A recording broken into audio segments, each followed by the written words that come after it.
Hello and welcome back to another edition of Do You Want More, a UFC stat show here on the Monk Maddox channel. I am your host Monk, aka the Monkmatician, aka Monk Master Flex, and let's get into it. This is going to be the statistical breakdown of the main card for UFC Vegas 34, Jared Cannonier against Kelvin Gastelum.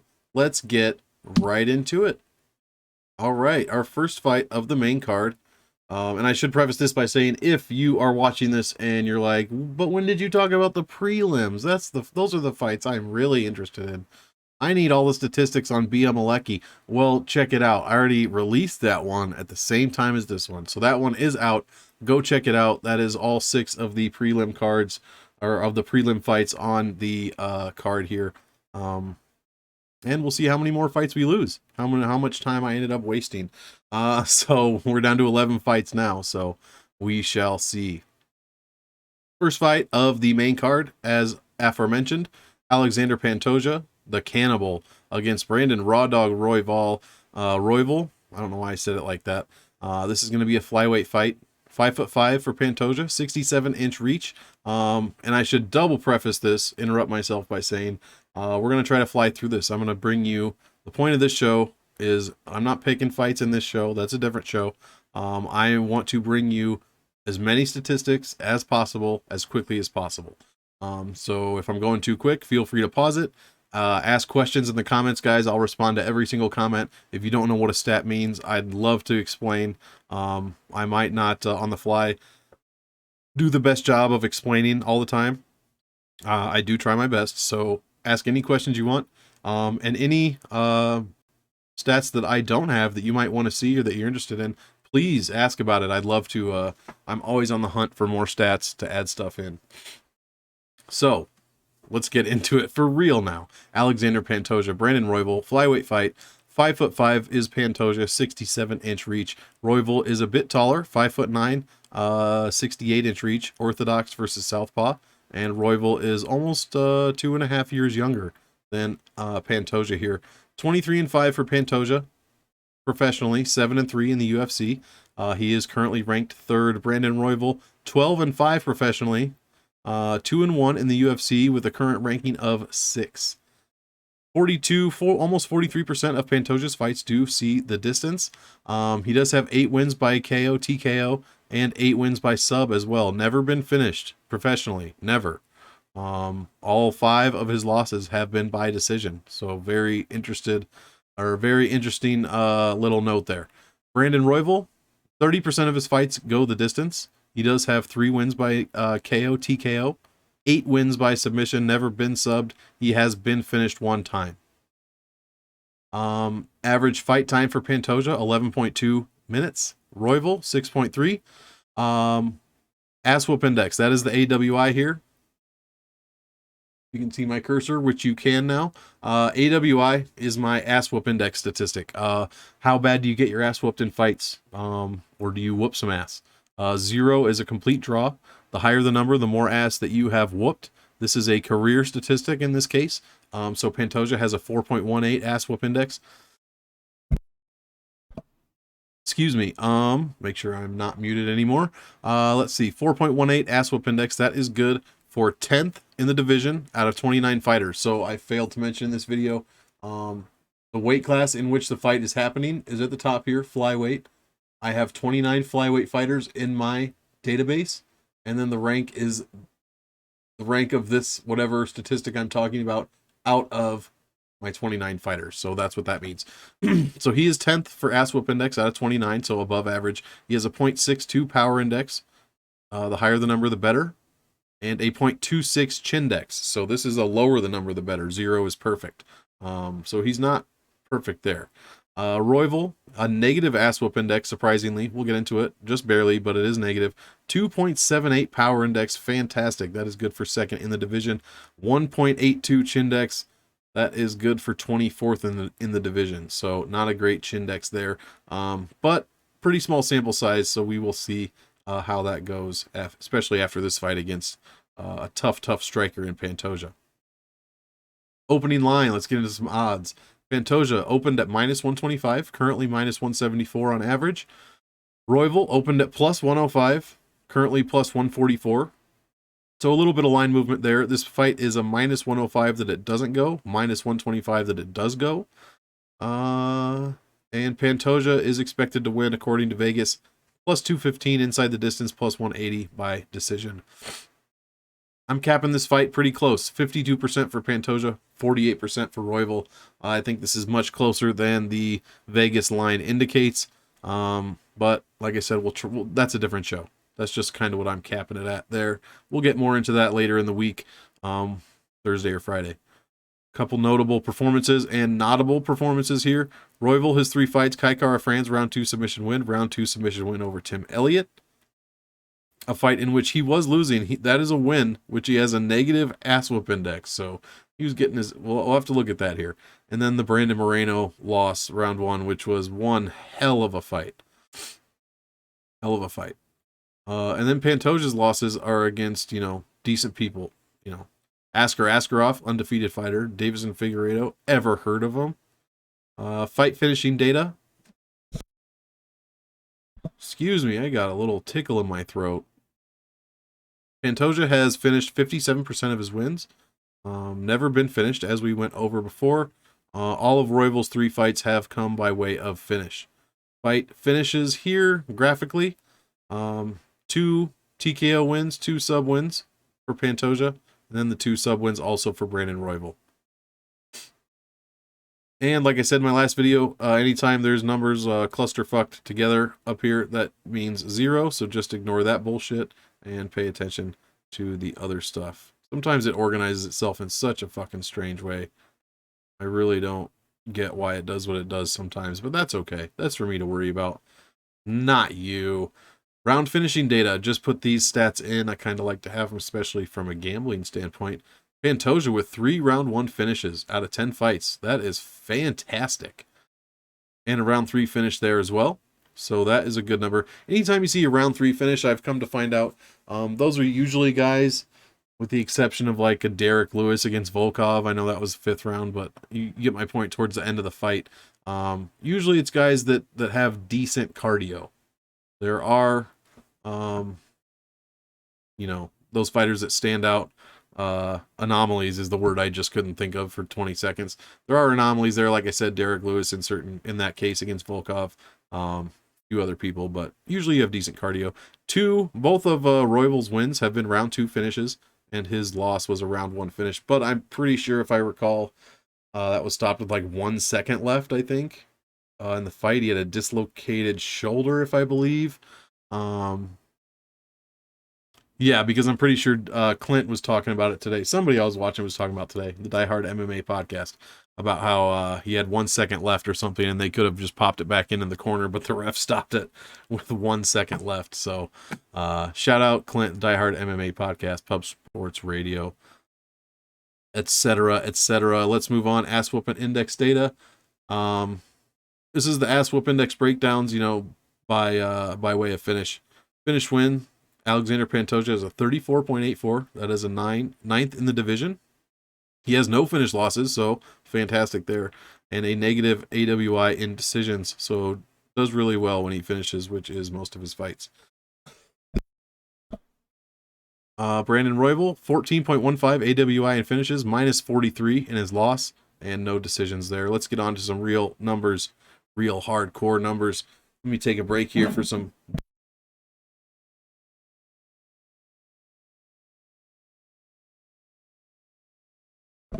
Got to flex on him with the Sioux City. Anyways, basic striking data. 4.3 significant strikes landed for Pantoja per minute at a 48% accuracy. So pretty good numbers there, volume and accuracy wise. Let's see. He does get hit. 3.39 strikes landed against per minute at a 54% defense. So not great. That's pretty run-of-the-mill for the division numbers right there. He does have a positive striking differential at 0.91 per minute. 8th in the division. Royval, just look at the this is obviously color-coded. Sorry if you're colorblind, let me explain, but there are a lot of colors happening here, and most of them are green for Pantoja. Green does mean good in this case. I didn't just do the opposite of the entire world. Red means bad. So as you can see, Pantoja has stats everywhere in the striking against Royval. Basically every single place except for volume thrown against. But Royval, 3.77 strikes landed per minute, 46% accuracy. He gets hit with 2.88 strikes against, or he gets hit with 2.88 strikes per minute. That is good for 8th in the division. 47% defense, and he has almost an identical significant strikes landed per minute differential at 0.89. And there is a fighter in between them too, so that is pretty interesting. Advanced striking data. Pantoja is more positive efficiency, 1.8% over his opponents, compared to a negative 6.73% for Royval. Time fought at distance, Pantoja 64%, Royval 36%, so pretty big difference there. Significant strikes landed per minute when throwing more than 100 significant strikes. For Pantoja, his average jumps from 4.3 all the way up to 5.79. That's 4th in the division in this statistic. And he wins 3 out of 4 of those fights. His significant strikes landed per minute when he faces over 100 significant strikes jumps up even higher to 6.09, and he wins 2 out of 3 of those fights. So some decent numbers there in the face of adversity, as they say. Knockdown data. 3 knockdowns for Pantoja. That's good for a 0.4 knockdown per 15 rate. He has been knocked down once. 0.13 knockdown against per 15.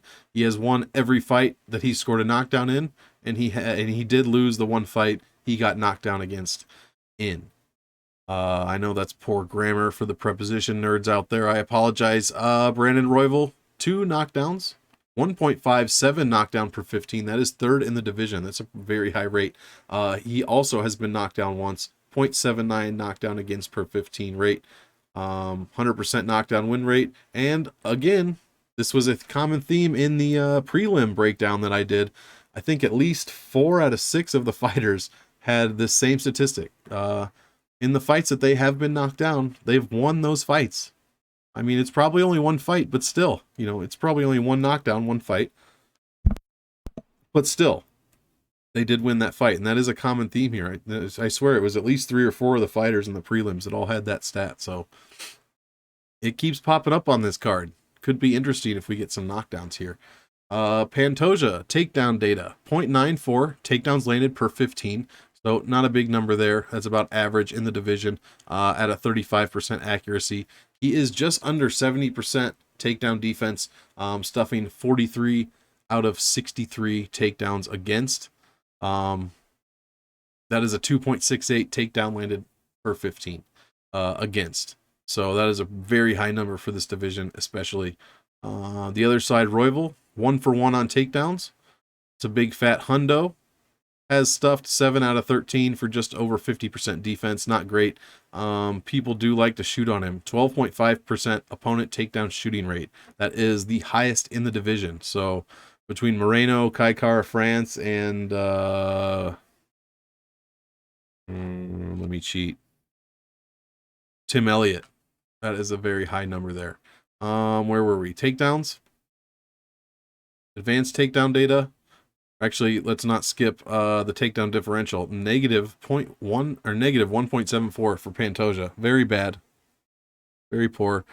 Almost negative 4 difference for Royval there. So that's the worst in the division. But I don't really think he minds being on the ground. Takedowns landed per 15 in wins. 0.67 for Pantoja. Double that when he finishes. And cut that in half when he goes to decision. Let's see, no changes for Moreno here. Let's see, takedowns landed against per 15 when he faces 2 or more takedowns attempts. Jumps all the way from 4.72 to 6.78. But he did win one of those fights, so a bigger sample size here for Pantoja. When he faces 2 or more takedown attempts, his opponent's takedown per 15 landed rate is 2.84. So just pretty much the same there. I guess I didn't really have to read that, but I just, it's kind of confusing you're like, what the hell is that stat? Bunch of bullshit. Anyways, basic control time data. And yeah, you're not wrong. Most of this is a bunch of bullshit, but I do what I can to sift through it. Total control time for Pantoja, 20.36%. 15.75% against for a positive control time differential. Time fought inside the distance, 36%. Brandon Royval, 18.78% control time for, a whopping 45% control time against. Good for second to last in the division. Big negative control time differential. Big control time ratio, negative, I should say. Time fought inside the distance, complete opposite of Pantoja. 64% inside the distance. That is second in the division. Advanced control time. Pantoja's get-up time is very good. Just under 17 seconds. His hold down time, also very good. 68.5 seconds. Royval's get-up time, 40 seconds. His hold down time, very good, 2:15. So lots of time on the ground there. Pantoja.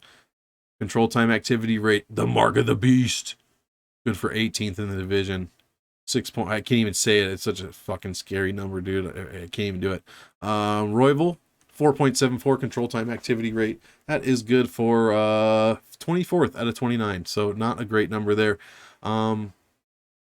These flyweights are, 6 points. That's spooky. I can't even do it. That's a pretty high number there, though. I mean, not pretty high. It's decent. My point is, there are, 17 fighters above that in this division. So some pretty active fighters when it comes to control time in the flyweight division. Those control time numbers are pretty much the same. Brandon Royval gets controlled for 53% of the fight when he faces 2 or more takedown attempts, compared to 42%. 45%, I should say. Submission data, 7 submissions attempted by Pantoja. He finished 2 of them, for 28.5%. 3 sub attempts for Royval. He finished 2 of them as well. And he has a 100% sub defense rate. Throws 1.92, his submission attempt rate, 1.92%. That's good for second in the division. So, muy submission attempts. Reversal data, 3 reverses, reverses for Pantoja. 15% of the time a takedown is landed against him, he reverses it. 43% of the time he lands a takedown, it gets reversed. So some pretty high reversal numbers there. And Royval, finally I can say this without being incorrect, every takedown that he lands gets reversed. He gets reversed so far. That's just, one of one. Let's go on to some advanced significant striking data. I'm not going through every single one of these numbers. Look at the colors, what jumps out at me. Some pretty good head striking numbers there for Pantoja. His offensive numbers are going to be top 10 everywhere, pretty much, except for ground. Top 10 everywhere, it looks like. Even his defensive numbers in a few cases, very, very good. We got a number 1 at body strikes thrown against per minute. He gets the fewest body strikes thrown against, and the whole division, half a body strike per minute. So he's got some really good striking numbers here. Some decent striking numbers from Royval, but not quite as good as Pantoja, in my opinion. Distance numbers, pretty decent there for Pantoja, above, top 10 for the most part in distance strikes landed per minute. Efficiency, pretty even keel for Pantoja. Head striking is negative. Body striking is negative 12. Leg striking, barely positive. Distance, barely positive. Inside the distance, plus 25%. And then a few negatives for Royval here, but positive in the body striking and also positive in the inside the distance striking efficiency at a 43.6%. Differentials, body striking differential per minute, 0.56 for Pantoja. 0.67 distance strikes per minute. Head striking differential for Royval, however, almost, 0.8 strikes per minute on the positive side. Almost a full strike at distance difference, half a body strike. So some decent striking numbers there. Head strikes, let's see, advanced significant striking percentages. As I always say, I like to look at the head striking numbers here. These 3 numbers, where they, how they split their strikes up.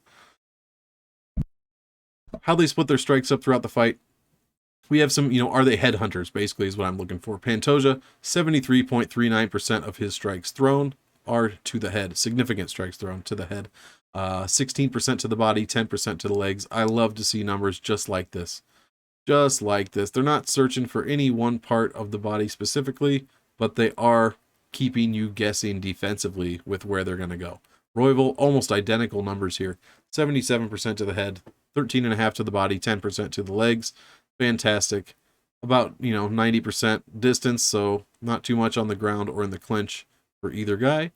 Graphical representation of the stats I just talked about, if you're into that whole thing.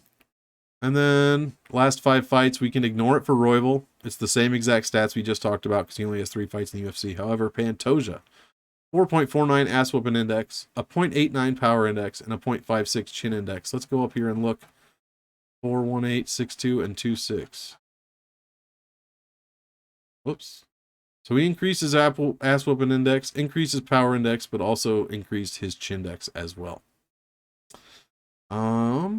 Takedown accuracy in the last 5, 28%, but still over 70% in the defensive side, 76.67. So pretty good there. 10% control time, 15.5% control time against. Positive striking differential, 0.88, very good. Negative takedown per 15 differential, but it's under 1. Negative control time, but negative by 5%, so not terrible. And then negative reversals, but reversals are just reversals. Categorical trends. I don't know why I said that. Striking accuracy. This basically, if you have 5 or more fights, this breaks down this specific stat in your last 5 compared to over your career. Kind of shows you how you're trending or how you've improved or maybe, gotten a little worse in a certain category where you maybe fallen off. Significant striking accuracy. He is bringing that up 1% in his last 5 compared to his career. His defense, however, has dropped 9%. Basically negligible for significant strikes. So, wow, pretty even keel there for Pantoja. Very consistent, I should say. His takedown defense is 8.5% better in his last 5 than it has been over his career. Takedown accuracy has gone down 6.5%. So that's kind of how you read these graphs right here and what these numbers above them mean. That's basically what that is. Fight history, last 5 fights. For the strength of schedule numbers, these numbers right here, these are the only numbers on this entire sheet except for the fight ending numbers here for the career that I go outside of the UFC promotion for. I don't go to any other promotion for stats ever. In fact, even the Dana White Contender Series, I do not count if I can help it. But no matter where your last 5 no matter where your last 5 fights took place, I will track them here. So shows your pro record, 78% is their win percentage. Strength of schedule here, which is your opponent's last 5's opponent's last 5. And then all the math that has to go with that. So just like the BCS calculates the NCAA, or just like how the BCS does it for college football. Strength of schedule, 77 here. So 75 is about average. You want to be above 75. That's pretty decent. Anything above 80 is really good. You get into 85, 90s, a few guys, that's excellent. So a 78 here, very good. 77. 70 strength of victory could be better, but a strength of defeat, 94. That is fantastic. So who you look down, who did he lose to in the past 5? Oh, undefeated Askar Askarov. Oh, Davis and Figueiredo, former champ. So you get why that number is so high. Over here on the other side, Royval, nowhere near where Pantoja is, just hasn't fought that caliber of opponent over his last 5. But his strength of defeat is pretty decent. Pantoja, 3 of 5, or 3 and 2 over his last 5, I should say. Wins over Wilson Hayes, Matt Schnell, Manel Cop. And then Royval beats Tim Elliott in his UFC debut, and then beats Kai Kara France, both by submission in the second round. Then has one hell of a fight with now champ Brandon Moreno. So you can take a look at those if you wish. My head might have been in the way for half of that, so there you go. And then we'll get into some graphs here. Quick breakdown of what we're looking at, because this is the first fight. And then we're going to fly through the rest of them, I swear. Solid blue line is our fighter and his stats over the past 5 for this category. Solid orange line is our opponent. Dashed blue line is our fighter's trend line. Dashed orange line is our opponent's trend line. And the green line is our average. Yellow line is opponent's average. So, long story short, you want solid blue over solid orange. You want trending blue to be going up and to be above your opponents, to be trending down. And then you want your average over your opponent's average. So a pretty okay graph here from Pantoja. Striking is over his opponents, but he is trending down. But that said, 4.29 average over 3.41 significant strikes per minute. Very good. Takedown graph, as we could expect. Does favor his opponents when he is fighting guys like Figueiredo, Askarov, Wilson Hayes, etc. But he still has takedowns to log there, so that is promising. Control time pretty much the same. Has fought a couple guys that are going to control anyone they fight. So we'll see if that improves after this Royval fight. We go over here. Royval, another good graph for striking, and then 2 subpar graphs for takedowns and control time. So just something to look at there. All right, guys, that first fight took forever, so let's keep it moving. We'll scroll back up. 4 left. Who do we got next? Austin Hubbard against Vince from Hell Pichel. This fight's taking place at lightweight, guys. 5'10" for Hubbard, 71-inch reach. 5'10" for Pichel, 72-inch reach. And Hubbard is going to be 9 years younger than Pichel here. But he also has 3 more professional fights. Interesting. Hubbard, 13-5. 3-3 in the UFC. Vince Pichel, 13-2, 6-2 in the UFC. Let's see here. 60% of Pichel's fights have been ended by KO, TKO. He's got 8 wins, 1 loss in that category, and he does have a sub loss as well. Hubbard, half of his fights go the distance. The other half, most of them have been ended by him. 5 KO, TKOs, and 2 subs. He's also been subbed in his career twice. Let's see. Total fight time, 74 minutes for Hubbard, 90 minutes for Pichel. We got a decent sample size here. Ass whoop index, negative 0.68 for Hubbard, so pretty even there. And then a positive 5.73 for Pichel, so pretty good. No power index for Hubbard, no chin index either. 0.35 power index for Pichel, 0 chin index for Pichel. Odds opened up Hubbard, plus 140. This line has flipped. He is now minus 110. Vince Pichel opened minus 160. And this is pretty much a pick'em fight. Let's see here. Minus 225, fight goes to decision. Plus 175 does not go. I'm capping. This is my closest fight that I'm capping all week. Closest fight all card. Basically 50-50. I'm with the bookies here. It's a pick'em. Pick'em. There's some notable and notable performances. You want to take a look at that. Fight finishing data. 1/3 of Hubbard's wins. There you got 1 finish win, 1 finish loss. And then some decisions there. Both of Pichel's UFC losses have been finishes, and he's only got a 16% finish win rate there. Decision winning fighter there. 5 decision wins, and 4 decisions for Hubbard. Some round finishing data. Hubbard's 1 finish came in the second round. He did get finished once in the first round. Pichel has a round 1 finish win, a round 1 finish loss, and a round 2 finish loss. Some ass whooping index data here. Finish wins, not a great number for Hubbard. Finish loss is pretty low. And a decision, pretty even. So just what you would expect to see. You'd like to see that finish win be a little higher. God, I got this tickle in my throat. It will not go away, guys. Jay Dilla, help me. AWI for Pichel per finish win, 40. Finish loss, negative 55. And in decisions, that is a great number, 13.28. So pretty good there. All right. Basic striking data. 3.66 significant strikes landed per minute for Hubbard at a 50% accuracy. Defensively, 2.61 landed against at a 60% defense, or 59% defense. I don't know why I rounded that up. For a total takedown significant strikes landed per minute differential of 1.04. Very good. Vince Pichel, 3.2 significant strikes landed per minute at a 46% accuracy, so not as good as Hubbard.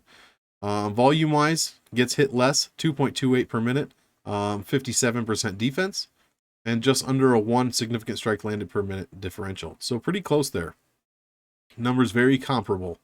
to both sides with a significant difference in accuracy. But other than that, pretty close. Advanced striking data, 10% striking efficiency for Hubbard, 3% for Pichel. Time fought at distance, 57.5% for Hubbard, 43.5% for Pichel.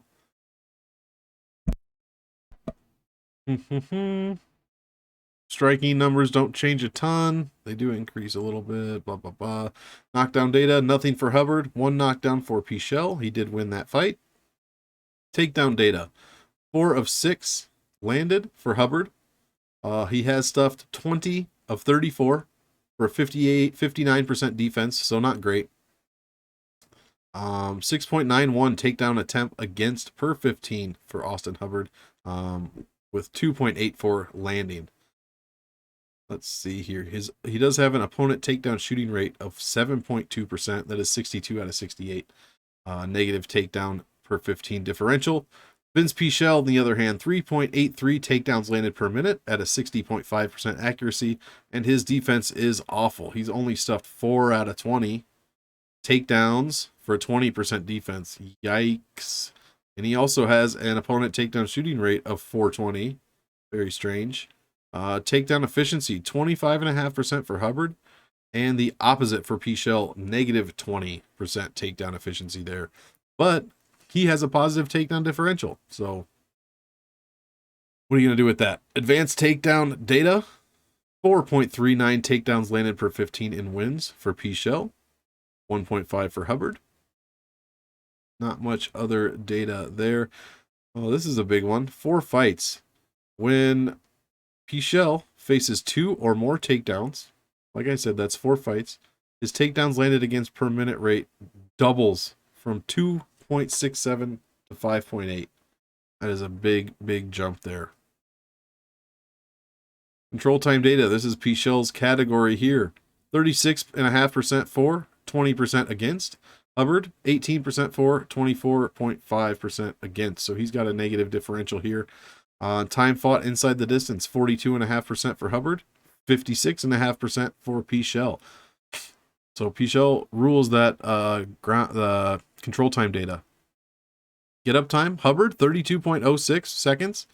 Pichel, 53.9, so considerably more. And then Hubbard's hold down time, 132 seconds, fourth in the division, compared to Pichel, less than half of that at 52 seconds. Control time activity rate, Pichel much more active when he's in control.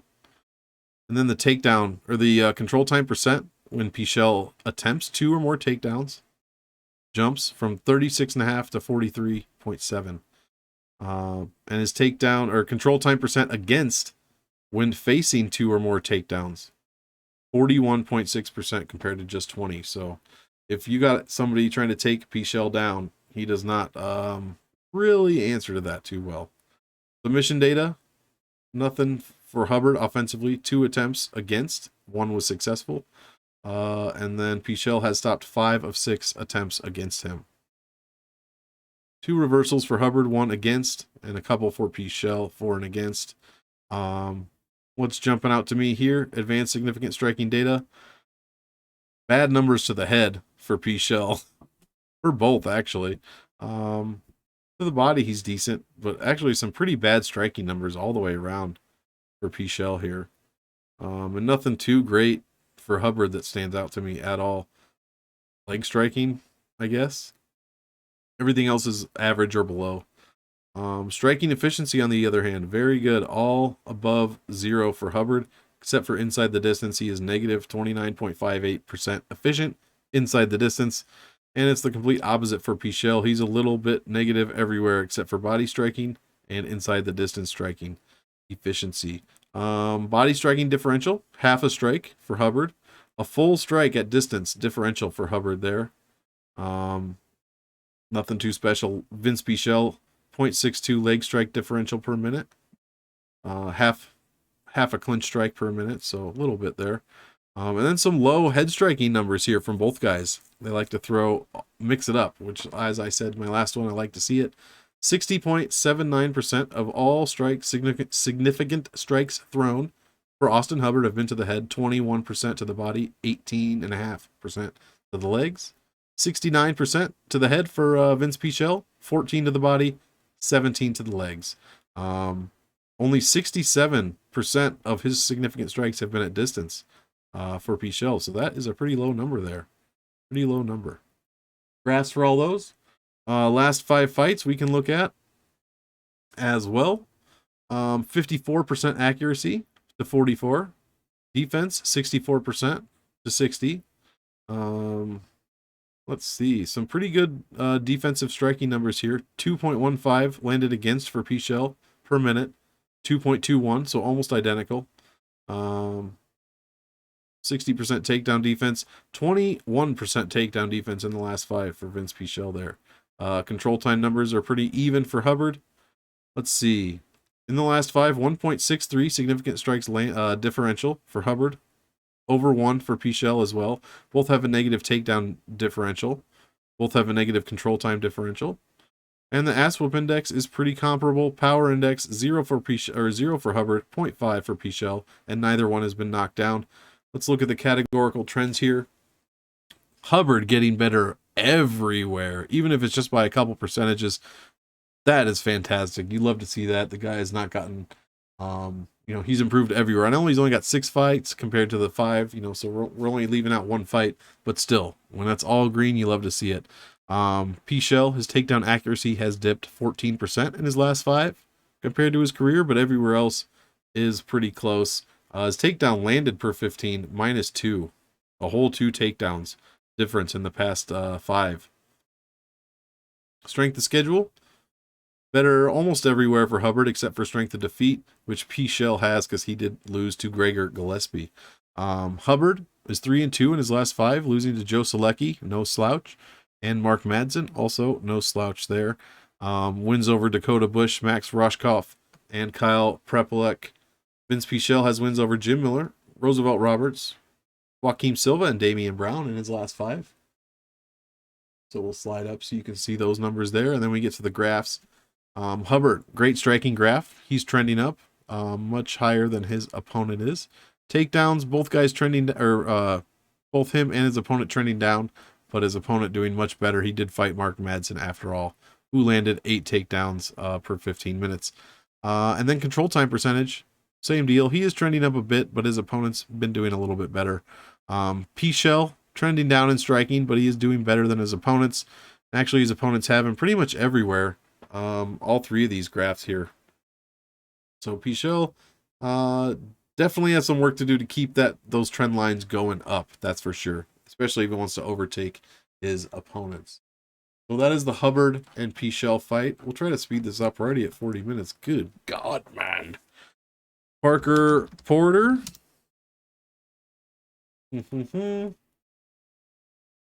Against Chase Sherman. The big boys. Let's get it. Parker, 6 foot 75-inch reach. Chase Sherman, 6'4", 78-inch reach. So significantly bigger here. Parker's also 5.5 years older. Chase Sherman, 15-7 professionally, 3-6 in the UFC. So got some work to do to get to that 500 mark. Parker Porter, 11-6 professionally, and he's at that 500 mark currently in the UFC, 1-1. Both of these guys, 80% of their fights don't go to the distance. Lots of knockouts, lots of TKOs. Parker Porter also has 3 wins by sub. He's been sub twice and been knocked out twice, or 3 times. Chase Sherman been knocked KO, TKO'd 4 times, but 14 wins and 5 wins for Parker Porter by KO, TKO. That makes a total of 19 out of 22, and 17 is 39. Yeah. So 19 out of 39 of their fights have ended, they've won by TKO. Average fight time right around 10 minutes for both guys. Both guys have a negative ass whoop index, -5.5 for Porter, -1.62 for Chase Sherman. Power index is a 0 for Porter, 1.32 Chindex, which is good for 40th out of 43rd in the heavyweight division, so not good. And then the power index, 0.34, Chindex, 0.53, both below average for the heavyweight division. Parker opened at plus 135. He's about plus 154 now. 155, something like that. Sherman opened minus 155. He is a minus 188. Yeesh. Minus 188 now. This fight is a minus 185. Does not go. And Sherman has the second highest fighter to win inside the distance odds at plus 115. I'm capping this fight 43% Porter, 57% Sherman. Let's see. Notable performances: beat Josh Parisian, lost to Chris Daukaus. Like, who doesn't, though? Round 1 TKO. Chase Sherman beats Ike Villanueva. Beats Rashad Coulter. Both KO wins, second round. Let's see. Loses to Abdul Rakimov, Walt Harris, Augusto Sakai, all by knockout. Fight finishing data. Parker Porter, 0% win by finish percentage, 100% finish loss. And then if he wins, he's winning by decision. If he loses, he's lost by decision in his 2 fights, or lost by finish, I mean. Sherman, 66% finish win rate, 50% finish loss rate. Has, like I said, 2 KOs and has been KO'd 3 times. There are the stats there.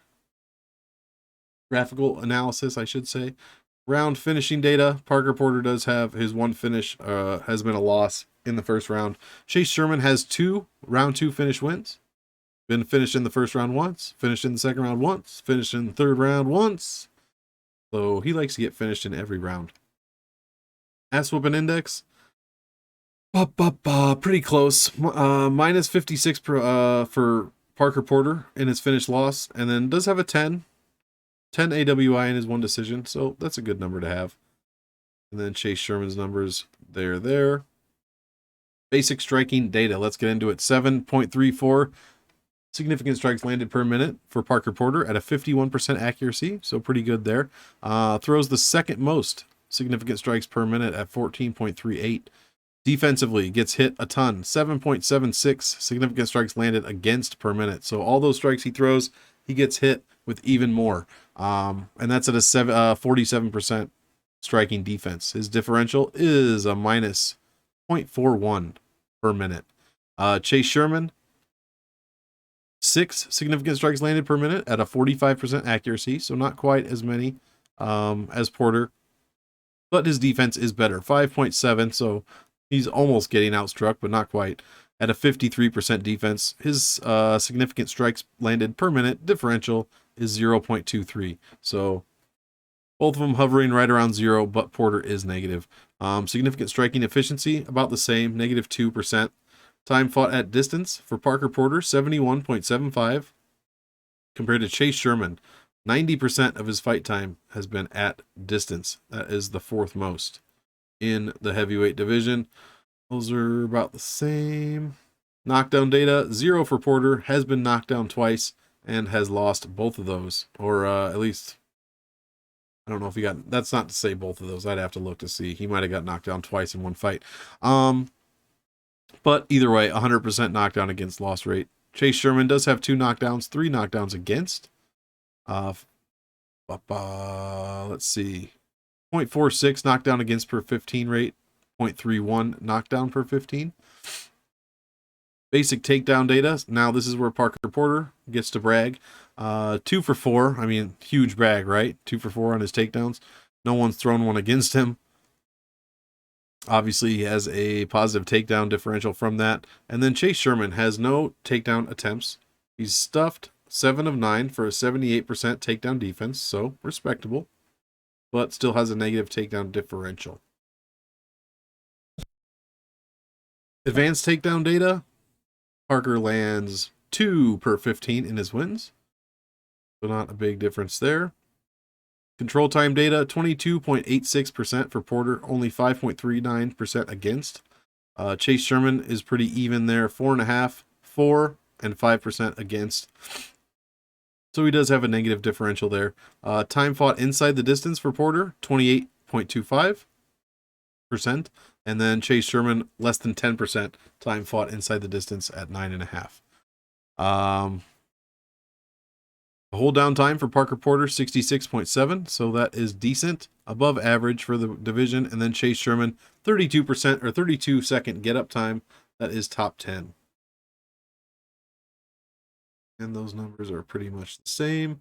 Submission data. One submission attempt for Porter, unsuccessful. No one's attempted one against. And no stats for Sherman in the submission category. Reversals. All right, what are we looking for here, Porter? Let's see. Head strikes landed per minute, 4th. Everything else is pretty run-of-the-mill. He's got 100% leg striking accuracy, so that's interesting.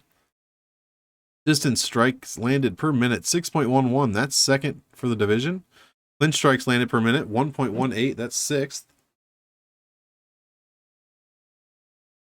And Sherman has some decent numbers, especially, you know, legs, body.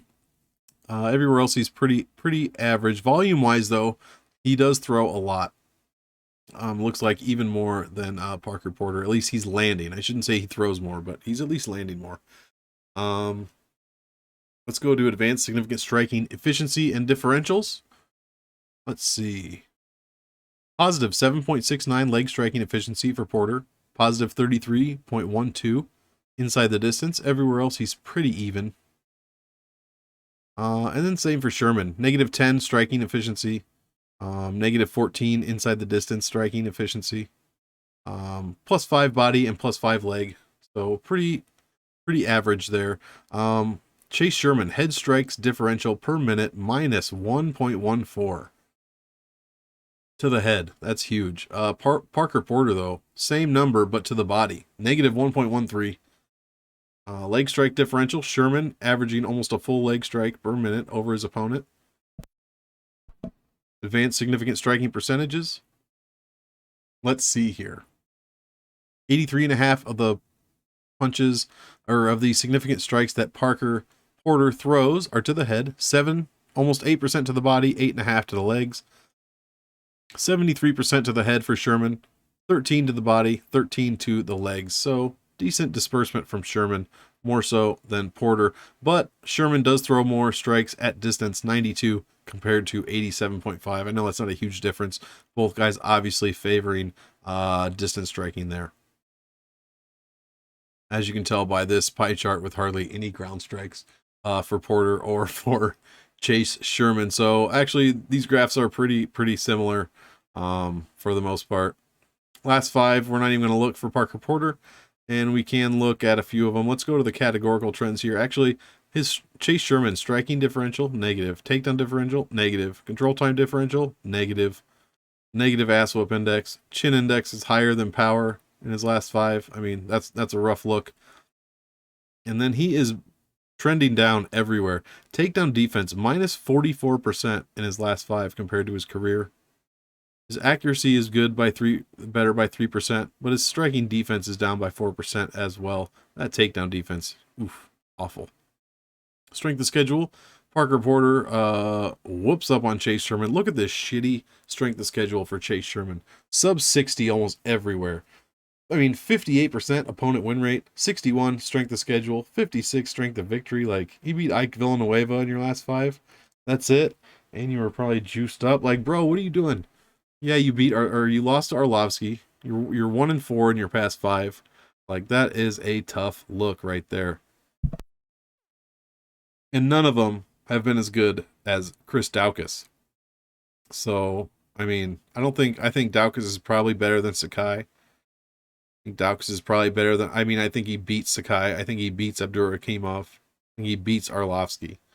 So I don't know. We'll pick fights later in the week.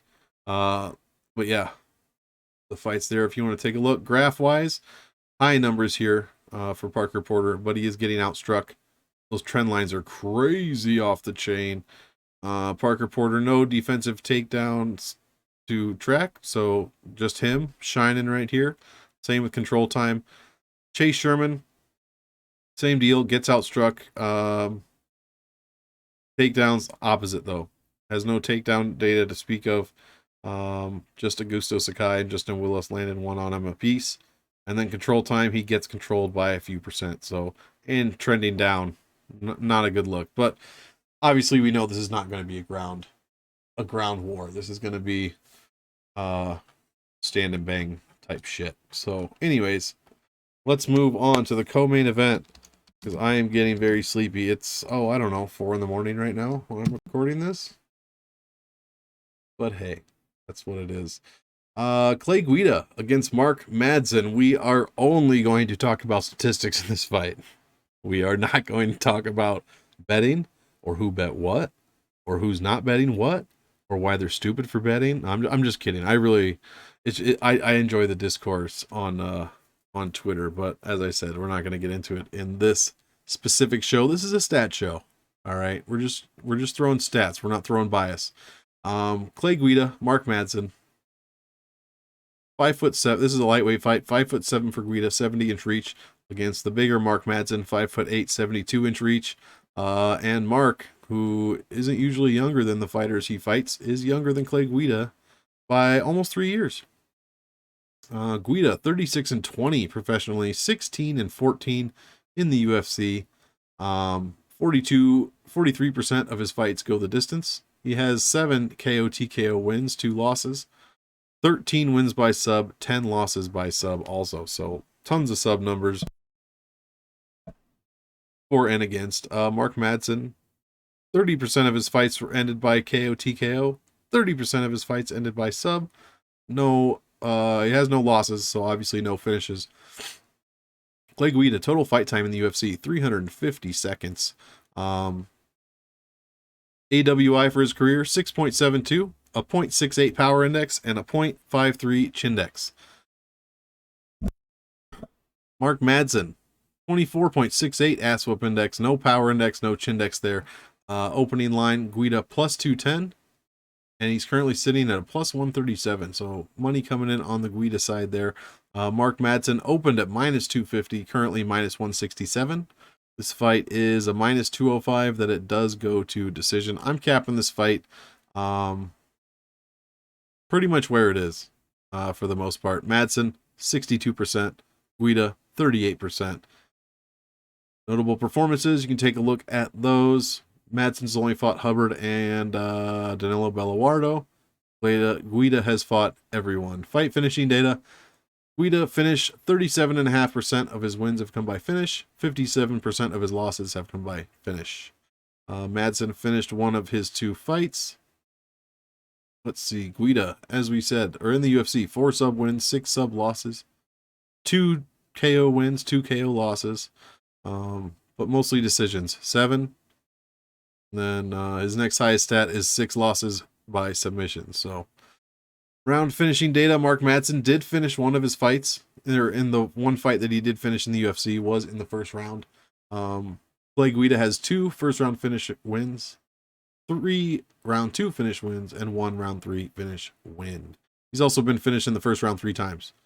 Ass whooping index, and he's been finished in the 3rd round 3 times as well. And look at the ass whooping index numbers. Mark Madsen, much higher number, but he's only got 1 fight, 1 finish win there. Both of them have positive AWIs and decisions. That is what you want to see there as well. And Clay's ass whooping index into finishes is a very low number for what it should be for finishes, so not too bad. Striking numbers, look at this, man. I don't want to hear the whole, oh, Clay Guida's going to outstrike him. All right, like, yeah, probably, but Madsen is a wrestler. Madsen's a wrestler. Guida, look at this. 7.53 significant strikes thrown per minute. He only lands 2.53 of them. That's 57th out of 68. That's a 33.5% accuracy. That's 66th out of 68. Those are the numbers, man. Like, he's going to outstrike him. Okay, he's going to outdance him. That's for sure. But the striking numbers aren't what I was expecting from Guida. He gets a ton of shots thrown against him, 7.5. Only 2.7 land, so defense is fantastic, 64%. That's 12th out of 68, so I'll give him props where, guys can't hit him because he's just bouncing around all the time. That said, he's still got a negative striking differential, negative 0.17. That's 45th out of 68 fighters. Madsen is right there with him. He throws less, obviously, but the strikes landed is pretty much the same. The accuracy is better for Madsen because he's not just throwing these huge feints that count as strikes. significant strikes land. He's getting hit with less strikes, barely, but it is less. His defense not as good, is not as good as Guida's, and his significant striking differential, you know, they're comparable. That's all I'm saying. These numbers are comparable. Like Guida's got more green over here, but look at the numbers. Striking data, Guida is negative 2.4% efficient. Mark Madsen is less efficient, negative 11. Time fought at distance, 50%, 45%. Comparable strikes there, striking numbers. But yeah, I mean, these numbers aren't crazy for Guida.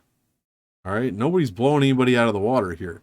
Now, knockdowns, Guida has a little bit more power. 6 knockdowns, that's only a 0.26 knockdown per 15. All right. He's won 60% of the fights that he's scored a knockdown in, and he's lost every fight that he has had a knockdown scored against him. Basic takedown data. Now, this is going to be the exact, this is going to be all Mark Madsen, okay? Like Guida won the striking, but barely, and the numbers, he wasn't even above, average in his division. Madsen's going to be at the top of the division for wrestling here. 8.33 takedowns landed per 15 at a 64% accuracy. No one's tried to take him down because why the fuck would you? He's got a 16% takedown shooting rate, third in the division. Clay Guida lands 3 per 15, 36%. His takedown defense is pretty good, 72%. So we're over that 70% mark. That is really good. But he's only, takedown attempts against per 15. Clay Guida's only at 2.61. Mark Madsen, takedown attempts per 15, 12.96. Yeah, his opponent takedown shooting rate is going to jump after this fight. Advanced takedown data, it's all Mark Madsen. The big stat, let's see, that I was looking at this week, right here. Win percent when facing 2 or more takedown attempts. Clay Guida, and that's a 13 fight sample size. His win percent, 38%. Mark Madsen lands 8 takedowns per minute. Lands 8 takedowns per 15. He attempts 13 takedowns per 15. That's almost 1 takedown a minute. And when Guida faces more than 2 takedowns in a fight, he only wins 40% of those fights. I know this is MMA math, and anybody that's on Guida is going to be like, that's MMA math. It's fucking stupid. That's fine. That's fine. I happen to think, it does mean something. I'm not saying it's the end all be all to the fight. I'm saying it means something. That's a huge sample size, 13 fights. Huge. Basic control time data. 41% for Guida offensively. 9% control time against. Those are fantastic numbers right there. 11th highest control time differential. Mark Madsen, on the other hand, 54%, almost 55% for, 0% against. No one has controlled him for even a second. So that's a perfect control time differential and ratio. Time fought inside the distance, pretty even. 50% Guida, 55% Madsen.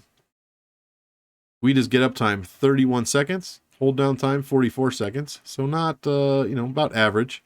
Above average for the get up time. And then Mark Madsen's hold down time, 38 seconds. So Hubbard did keep getting up on him. But we'll see if, I expect Guida to be able to do the same thing, unless Madsen is just too big for him. We'll have to see. Control time activity rate, Madsen is a bit more active, but both are pretty low numbers.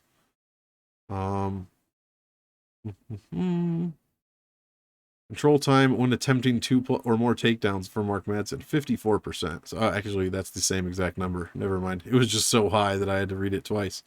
Clay Guida, 15 sub attempts. He was successful in 2 of those. Yeah, 2 of those. 25 sub attempt against for Guida. He's been subbed a few times there. I think we said 6 times. A couple of reversals you can take a look at there. Striking numbers. Here's some advanced striking numbers. Look at that. Head striking accuracy for Guida. Oh, just second to last. Volume. Oh, just like almost, last. Bottom tier. You know what I'm saying? Defense, average. And these numbers for Madsen are terrible. I mean, these are close to the bottom. I mean, this is a 0. That's a 0 body strikes. That's a damn near 0 leg strikes. That's a damn near 0 distance strikes. Like, very low. All right. But Guida, too. Very low. Like, nothing is jumping out at me except for how low these numbers are. Striking efficiency, -6 to the head for Guida, -4 for Guida. Like, he throws a ton, and lucky for him, he just doesn't get tired. He's the energizer. Everybody says he's the Energizer Bunny, man. Mark Madsen's efficiency, very poor. Striking efficiency, 9, -9, -57 body striking efficiency, -43 distance striking efficiency. Well, he does make up for it inside the distance striking efficiency, 92%. You know, there's some differentials there if you want to take a look. Head striking differentials for Madsen, plus 0.68, minus half a body strike. Mark Madsen, -2 distance striking differential. But luckily, Guida is going to have to work inside to do much of anything, I think. Which, you know, might play right into Mark Madsen. So we'll just kind of see how this works out. I have 83.6% head strikes thrown for Guida, 7 to the body, 9 to the legs. Mark Madsen, head strikes thrown percentage, 99%. Oh, that's just funny to me. 99%. All right, graphs, last 5. Don't care for Madsen because his shit's all the same. Clay Guida, trending down. He's got a negative diff. Positive takedown diff, but I mean, that's nothing compared to Madsen. Positive control time diff. Nothing compared to Madsen. Ass whoop index is actually negative in his last 5, -1.69. He has improved his significant striking accuracy and his significant striking volume over the past 5, but his defense has gone down and his takedown defense. Oof, this is a bad time to have your takedown defense drop by 40%. 40%. Before you fight Mark Madsen. That is a bad time for that. I have a feeling it's going to drop significantly more. Strength of schedule. Look at Clay Guida. Oh, Clay Guida's beat Michael Johnson and Kenny Floor. Like, dude, we're looking in. We got to get on like GeoCities to look up who Clay Guida has beaten. You know what I'm saying? This dude, like, you can't just be he beat Benson Henderson 65 years ago. It's like, I don't give a fuck about that, to be quite honest. The last 5 is kind of what I'm focused on. Like, I don't give a fuck if you beat Kenny Florian in 2007, like before Bernie Madoff even went to fucking jail. You know what I mean? Like, come on, man. Like,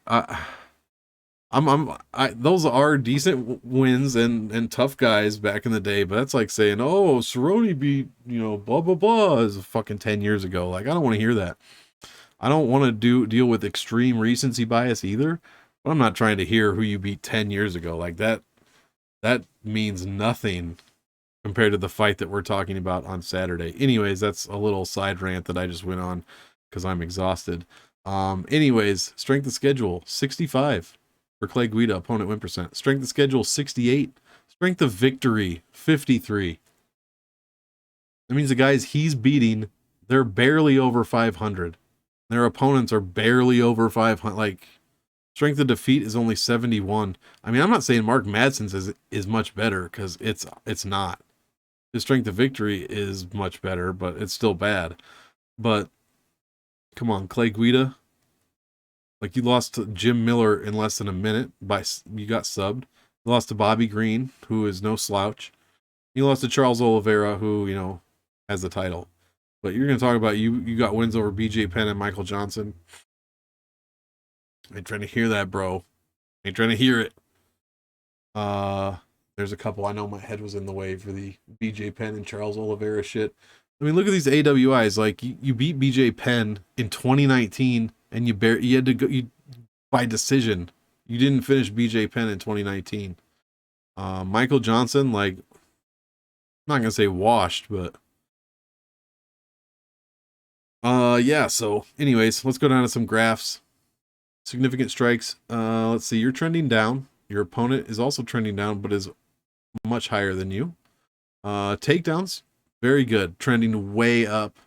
Green above the orange. Fantastic. Unfortunately, you're fighting silver medalist in Greco wrestling. So I don't know what that's going to do for you. And then control time, very good as well. But, just repeat what I said a second ago. Mark Madsen, look at this. I know he's only had 2 fights, and one was Danilo Belluardo. But his striking trending up. His blue line is above the orange line, and his average is right there with his opponent. Takedowns, you're not going to see this line get anywhere close to this line. Control time, you're not going to see this get anywhere close to this. But look at the strike. Look at that striking. Look at the striking for Guida trending down. I mean, I'm trolling at this point, but you understand what I'm saying.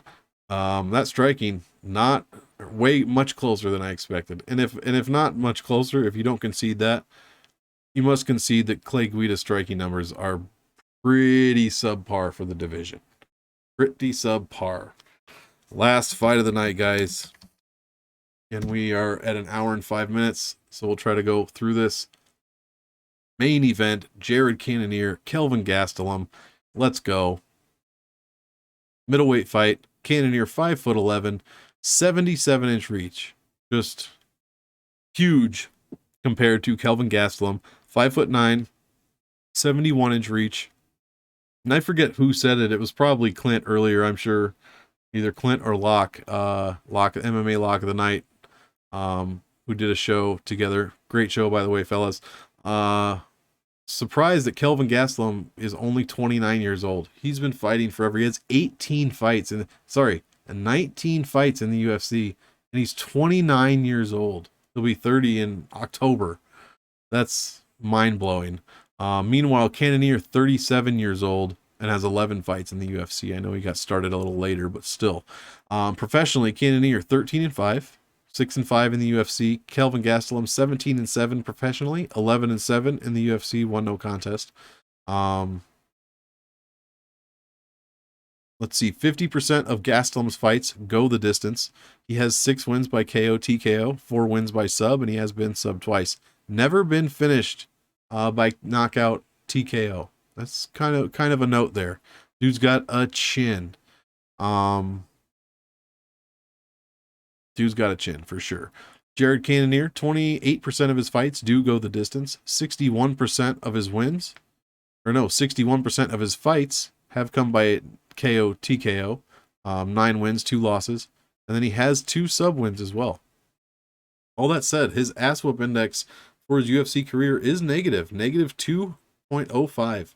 Power index 1.12, Chindex 1.34. So a good power index, a very bad Chindex. Very, very bad. Especially in that division. God, a lot of guys can put you down. Gastelum has the better ass whoop index at 1.58. Power index is 1.04, so comparable to the 1.12 from Cannonier. And then the Chindex is half of what Cannonier's is at 0.63. So not a great number, but half of Cannonier. Lots of line movement here. Cannonier minus 240 opening line. He's now minus 160. Gastelum plus 195. He's now plus 131. This fight is a minus 105 does go. Minus 125 doesn't go. I'm capping this fight 55-45 for Cannonier. That said, I think I know which way I'm leaning as far as a bet, and I don't think it's Cannonier. But we're not getting into that right now.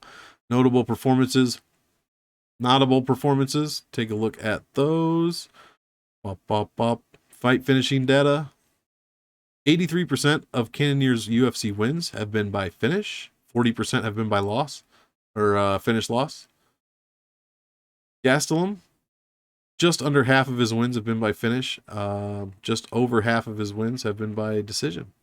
I guess I didn't need to say that. Man, I am getting tired. 70% of his losses have come by decision. Graphical analysis. Very even. Gastelum scored almost everywhere. He's never been TKO'd, though. Never, never, never. 3 first-round finish wins for Kelvin Gastelum. 2 for Cannonier. Both have been finished in the first round as well. Ass whooping index numbers. Pretty even. A much better decision number for Gastelum. That could play a large part, especially if this fight goes to decision. We're looking at a close fight. Basic striking, and don't take anything what I say as I mean, I'm just having fun with a lot of this stuff, but obviously the stats aren't end all be all, so don't MMA math me, bro. Basic striking data, 3.7 strikes landed per minute for Cannonier at a 52% accuracy. He gets hit with 3 strikes, just over 3 per minute at a 64% defense. So pretty good numbers there. Positive striking differential, 0.6 per minute. Gastelum, 3.52 strikes landed per minute at a 42% accuracy, so 10% less than Cannonier. Gets hit with a bit more, 3.23 at a 57% defense, so pretty comparable numbers there, except for the accuracy. Also a positive striking differential at 0.29. Advanced data, Cannonier, 16.7% striking efficiency. That is third best in the middleweight division. Fantastic. Gastelum just, his opponents are just a hair more efficient than he is at negative 0.2%. Time fought at distance, wow, almost identical percentage. 68.79 for Cannonier, 68.78 for Gastelum. That's incredible.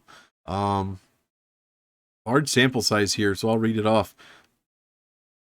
Let's see, when Gastelum throws over 100 significant strikes, he raises his average from 3.52 to 3.84, and he wins 60% of those fights. When he faces 100 significant strikes, his number goes up from 3.52 to 3.71, and he wins 5 out of 9 of those fights there.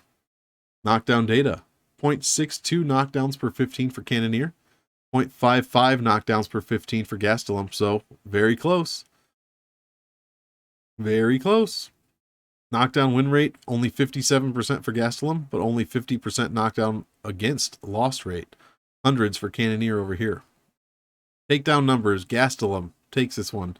37% accurate, 63% defense. Better on both sides than Cannonier. Cannonier hardly lands any 0.16 takedown per 15. That's very close to the last in the division, or towards the end, I should say. And the takedown landed against per 15 is pretty high, 2.64. That gives a fat negative differential of negative 2.48. Gastelum lands over 1 takedown per 15. His takedown differential is also negative, but only 0.61. Takedown efficiency is negative 12.6% for Cannonier, and just over 0 for Gastelum, so just a tad more efficient over his opponents. Advanced takedown data, this is also Gastelum raising his average in every style of win. Takedowns landed per 15 when attempting 2 or more takedowns. Takes it from 1.16 to 1.77 when he attempts 2 or more. He wins 60% of those fights. Basic control time data, 6.28% for Cannonier, 25% control time against. That's a negative 18.5% differential. That is rough. 15.52 for Gastelum, 15.7 against, so basically 0, but he is slightly negative. We won't cherry coat it. Cherry coat it? I don't know. I'm too tired to think. Time fought inside the distance, 31.21% for Cannonier and the 31.22 for Gastelum. So obviously same ratio as before. The distance fight, get up time for Cannonier 39 seconds, hold down time 121. That's third in the middleweight division. Fantastic. So if he does get you down, he's able to hold you there. But are you going to be able to hold Gastelum down? I don't know. His get up time's even faster, less than 30 seconds. Hold down time is 45 seconds. I don't know if you can hold Gastelum down too easily. Control time percent, pretty much the same there. Let's see. Not much submission data to speak of. Gastelum's been subbed twice. He has 2 sub finishes. I'm sure we've already mentioned that. 7 reversals, 6 reversals against. A lot of reversals, a lot of groundwork on the in the Gastelum side of things for him and his opponents. Advanced striking data. What jumps out to me here? Cannonier has the much better numbers all the way around, for the most part. Some decent distance numbers there. Body striking. Defense, I should say.